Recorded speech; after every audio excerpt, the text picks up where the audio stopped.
Tu as 1000 € en poche et tu te demandes comment les transformer en véritables machines à générer des revenus.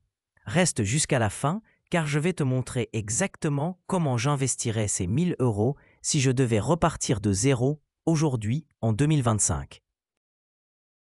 Pas de théorie, pas de rêve irréaliste, juste un plan concret que tu peux appliquer dès demain. Salut tout le monde, bienvenue sur la chaîne. Je suis là pour te donner des stratégies concrètes d'investissement et d'entrepreneuriat. Aujourd'hui, on va disséquer ensemble le plan parfait pour transformer tes 1000 € en véritable tremplin financier. Alors avant de commencer, oublie tout ce que tu as entendu sur les Get Rich Quick Schemes ou les investissements miracles. Avec 1000 €, on ne va pas devenir millionnaire du jour au lendemain, mais on va créer les fondations solides d'un avenir financier prospère. La première chose cruciale à comprendre, c'est qu'avec un budget de 1000 €, chaque euro compte. On ne peut pas se permettre de faire n'importe quoi. Il faut être stratégique, réfléchi et surtout avoir une vision à long terme. Voici ma stratégie en 3 piliers: formation, action et investissement. Et je vais te donner la répartition exacte que je recommande. Premier pilier, la formation, 300 €. Pourquoi commencer par la formation? Parce que c'est le seul investissement qui te garantit un retour multiplié. Avec 300 € investis dans ta formation, tu peux potentiellement générer des milliers d'euros supplémentaires dans les mois qui suivent. Mais attention, je ne parle pas de n'importe quelle formation. En 2025, certaines compétences sont particulièrement recherchées et lucratives. Voici mes recommandations prioritaires. Le marketing digital reste roi. Avec 150 €, tu peux accéder à des formations complètes sur les réseaux sociaux, la création de contenu ou le copywriting. Ces compétences te permettront soit de lancer ton propre business, soit de proposer tes services à d'autres entreprises. Les 150 € restants, je les investirai dans l'apprentissage d'une compétence technique, que ce soit la création de sites web avec des outils no-code, l'analyse de données ou même la création de contenu vidéo. Ces compétences sont hyper demandées et bien payées. L'avantage de cette approche, c'est que tu commences immédiatement à développer des sources de revenus potentiels.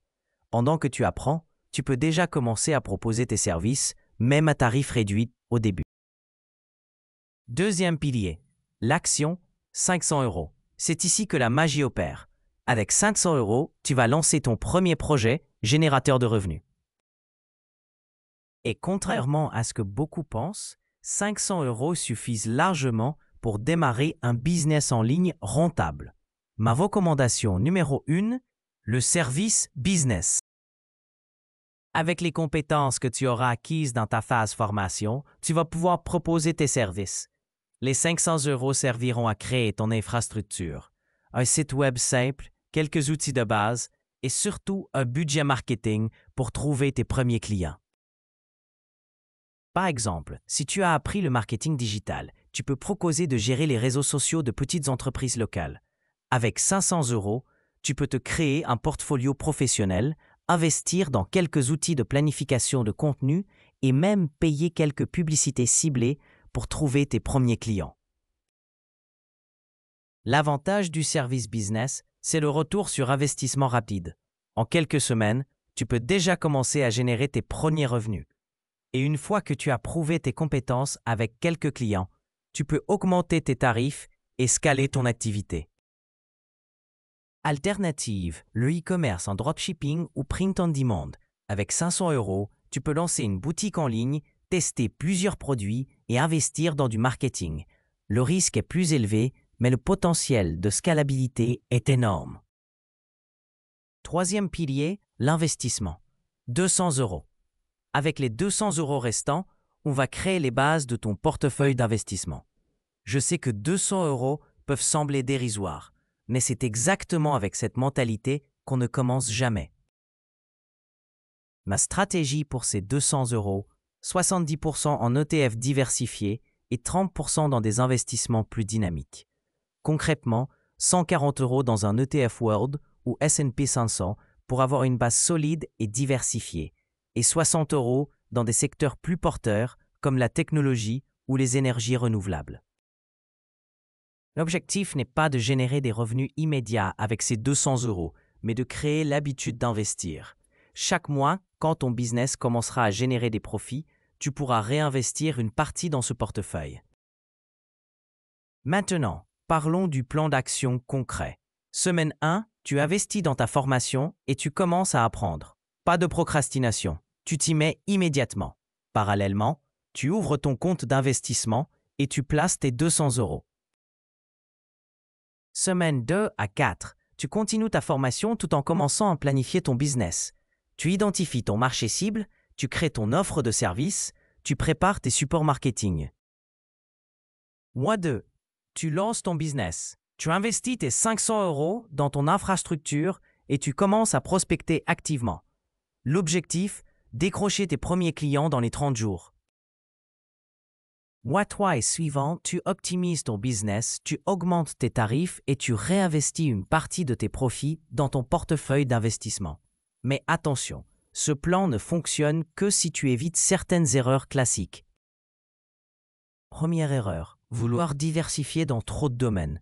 Avec 1000 euros, tu dois te concentrer sur une seule stratégie et l'exécuter parfaitement.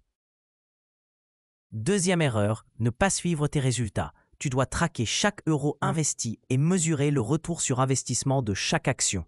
C'est pour ça que j'ai créé un fichier Excel complet qui t'accompagne dans cette démarche.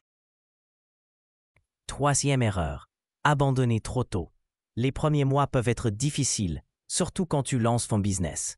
Il faut persévérer et ajuster ta stratégie plutôt que de tout abandonner. Parlons maintenant des opportunités spécifiques à 2025. L'intelligence artificielle continue de révolutionner de nombreux secteurs.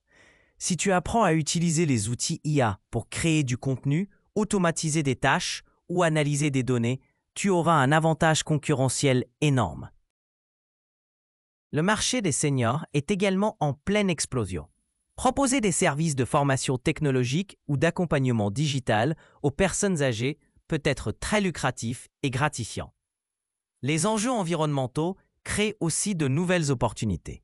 Consulting en éco-responsabilité, création de produits durables, services de réduction d'empreinte carbone, autant de niches porteuses.